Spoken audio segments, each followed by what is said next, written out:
I'm here with Emily Deschaine, formerly Emily Sievert, who's here to preview the 2017 cross-country season.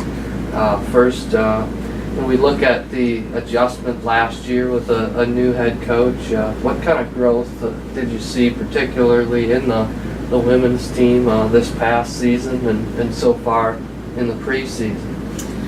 Yeah, well, it's been a new thing this year that we came early for our preseason, and I think it's been really good for our team. We've done a few time trials and a few workouts already that we've done last year, not until September, and already we're showing improvement and looking at times. It's really encouraging to see like people got their summer miles in, and we really have a lot to work with. And I think coming off of last year too, with the adjustment to a new coach, now there's a little bit more familiarity, there's a little bit more kind of knowledge of what to expect. So I think it's definitely kind of starting to build the base for a successful season. And you mentioned coming in earlier for preseason. What do you think that could do positively and maybe have you more prepared for the coming season? Well, I think, everyone does their summer workouts on their own, and kind of you're accountable to yourself but also to the team. But it makes a difference coming in a week early and, getting up at 5:30 a.m. to go weight room, running, do your mile time trial, things like that, and kind of having the team to kind of get your feelers out, figure out, especially since our incoming class is so large, kind of working as a team, seeing where we fall and seeing kind of like, this is going to be a good group for me to train with, where my times are. This is going to be a good, just kind of good group to be with. And also just the team cohesiveness too, not having the focus of school and just kind of being able to focus on running, I think helps us head into the season with a good mindset. Mm-hmm. Well, as far as team cohesiveness, I know that a lot of people on the team got a chance to go to and help with the blood drive in Columbus. What are some of the other ways you've kind of tried to bond as a team so far? Yeah, we've had when you can only run so much when you come a week before. We have some 2-a-days, but in between we've been filling it with, like, our team went to the fair, the county fair. We've had movie nights at the Rivoli. We have like a cookout planned later this week, and the blood drive was really cool because we went up in vans and got to participate that way. And not only were we giving back, it was also a cool way for us to be with each other and kind of have like some similar experiences to begin to establish. So now you're going into your senior year. What have you learned in your first 3 years of competing in college that has you more prepared now? I think one of the biggest things has been that, like, there's up and downs throughout years of cross country. Unlike high school where you're like actually starting to, I can consider this more seriously. In college, you don't just experience this perfect upward spiral all the time. And so I think learning to kind of cope with the ups and downs of it and staying encouraged and staying consistent really helps set up for your last year, for the last season, because it gives you goals in mind and you have context to put all the races in, and I think there's confidence that comes with that too. And last year we talked about, at the end of your cross-country season, how you competed through some pain there and made it through national championships.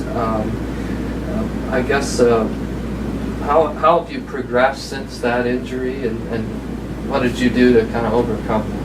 Yeah, I spent a lot of times at doctor's office and x-rays and stuff like that, and there wasn't necessarily something they could do right away other than time off, which for a runner is the worst sometimes, So I think that kind of hurt my track seasons because it was just hard, taking a month of training off, and at the same time having an injury helps you like refocus and kind of revisit how much you enjoy running and push you to want a solid season, want to like put in the miles, keep your body healthy, do whatever you can to prevent another injury and kind of not make up for the last season, but kind of with that background now you have increased motivation, I guess. And you're a captain for this team. What does that responsibility mean to you? Honestly, it's really a cool honor because we've never had official captains. It's kind of been, our team has just always been such an encouraging group. So people just step up, and it wasn't about captains, it was about just looking up to the upperclassmen, and even the underclassmen often serve as people you look up to. I remember like having freshmen come in, and their joy for running is kind of refreshes you because you've had a few years of training, you're kind of tired, and you're like, oh yeah, that's what it was like.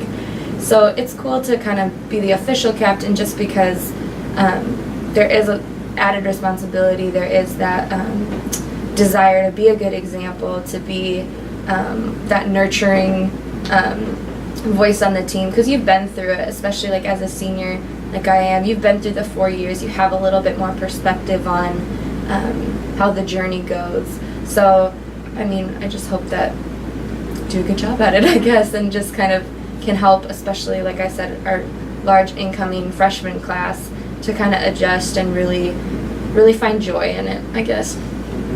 What have you seen from that group of freshmen? A lot of them that have a chance to impact this team.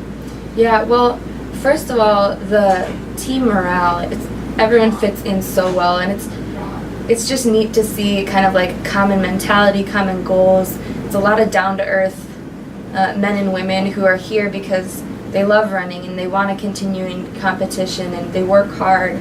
I don't think you run if you aren't willing to work hard, so that's cool to see. And we're seeing girls already stepping up, doing a great job, and I think they're just going to be a fantastic addition to helping our team do well this year, and also kind of setting the groundwork for years to come and kind of a continuingly successful team. So Coach Beisel this week talked about how he actually showed like the history of the program and kind of where it's been and some of the accomplishments that have happened. How does that motivate the team a little bit, maybe too, to see what big things have been done in the past and want to try to get back there? Yeah, well, one of the days we saw like where the team is placed in the past, like, oh, national championship after national championship. They were competing, they were going as a team, and we've had a few years now where we haven't sent a whole team to nationals.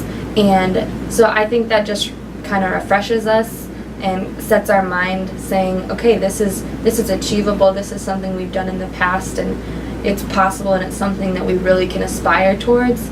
And whether or not it's this year, I think having like a long-term goal, we had our goal meeting and something was, hey, even if our team doesn't qualify as a team for nationals this year, now that's in our heads, that's something we're working towards.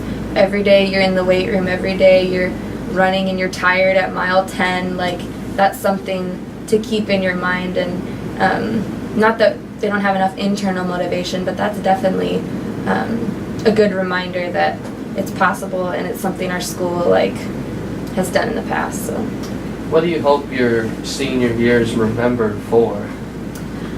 Kind of after having the year I did last year, I had been training really hard through the fall, and then with the knee injury, it just kind of, I didn't feel like I got to finish off where I wanted to. So I think the senior year, on top of the team atmosphere, on top of the like leadership aspect, I also just would love a season to kind of put a stamp on and to say like, this, you leave it all behind, you give everything you have, and no excuses, no, hopefully no injury and everything, and just kind of run for the joy of it, compete for the joy of it, and kind of just see where that takes me. So. All right, we'll go to the real quick hitters Okay. now. All right. What's a song that would make you want to get on the dance floor at a wedding? Oh gosh.